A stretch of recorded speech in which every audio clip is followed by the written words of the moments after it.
Oh, fellow Kenyans. Oh, fellow Kenyans, the significant increase in arbitrary arrests, enforced disappearances, torture, and extrajudicial killings should be deeply of concern not only to law-abiding Kenyans, but also the international community and our development partners. If it was not clear before, the release of the investigative report, the lifting of the fog, or let us say lifting the veil, reviews of the Kenya Police Service motto of utumishi kwa wote, quote unquote, or service to all, quote unquote, has been substituted by utumishi kwa Kenya Kwanza, Kenya Kwanza, quote unquote.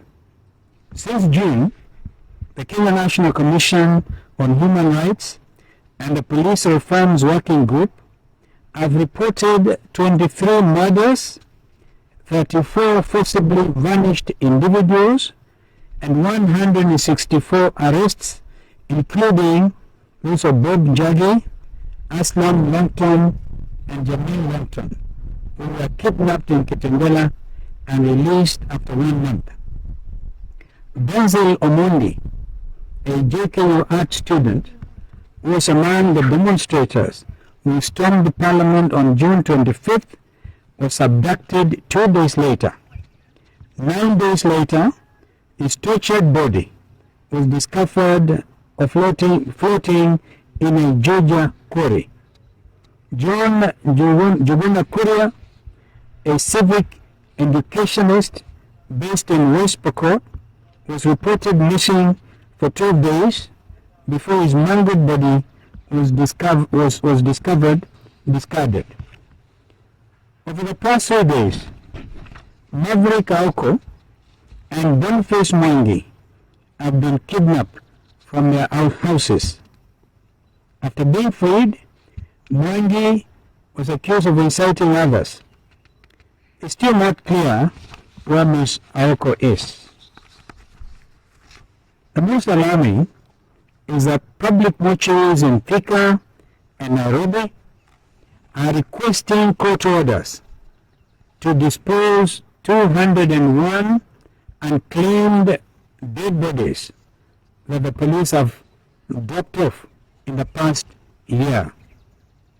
Joining the growing international condemnation, the Independent Medical Legal Unit, IMLU, and the World Organization Against Torture, OMCT, have denounced this regime for gross human rights violations that amount to apparent breaches of international humanitarian treaties that Kenya has ratified, especially the International Covenant on Civil and Political Rights and the Conventions Against Torture and Enforced Disappearances.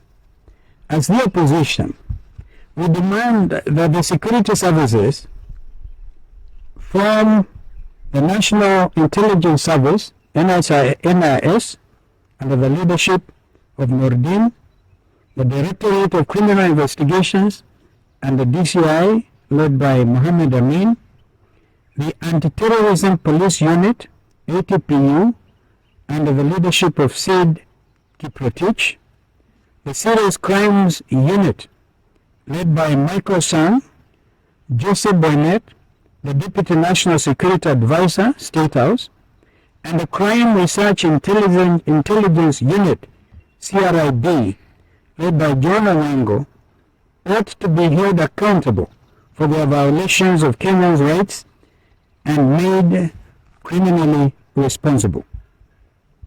Because at the end of the day, all public officers holding the positions I've mentioned are not above the Constitution. Furthermore, their immediate superiors, the Inspector General of the Kenya Police and the Minister for Interior and National Administration, should be held accountable for overseeing a service that has gone rogue with a focus on serving the interests of a few political elite at the expense of Kenyan security. However, it is our contention that the President of the Republic of Kenya carries the biggest responsibility for police phone spying, state-sponsored abductions, hijackings, and extrajudicial killings. Despite overwhelming evidence, including that of the Deputy President, Mr. Rigathi Gachagua, during the impeachment trial, Mr. Ruto continues to claim that he is not aware of any such incidents. Ruto further says that these abductions, extrajudicial killings, are fake news and propaganda that is hurting our nation. We want to make it clear to Mr. Ruto that it is actually his futile efforts to revert Kenya to a police state that are hurting our nation and our nation's image, locally and abroad. The buck stops with him.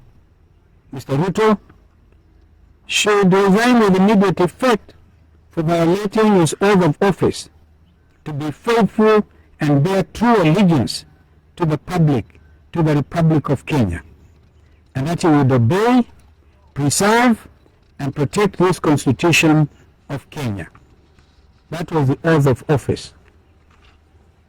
Lastly, we take this moment to pay tribute to the brave Nation Media group of journalists for releasing their investigations in a time of such great danger for practitioners.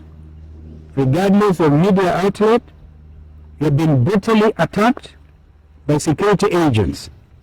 We understand the equipments have been illegally confiscated. We know that a fair number of you have been taken to court and gag orders issued stopping you from publishing on certain topics, organizations, or personalities. Nonetheless, you steadfastly adhere to the Kenyan Code of Conduct for the practice of journalism. By doing so, you have demonstrated that the fundamental yearning for democratic liberties, including access to honest and fact-based news, will never be destroyed, even by the most brutal dictatorship. Thank you very much, and may God bless our country, Kenya. I just need to probably highlight here, this is what is happening in the country with a living example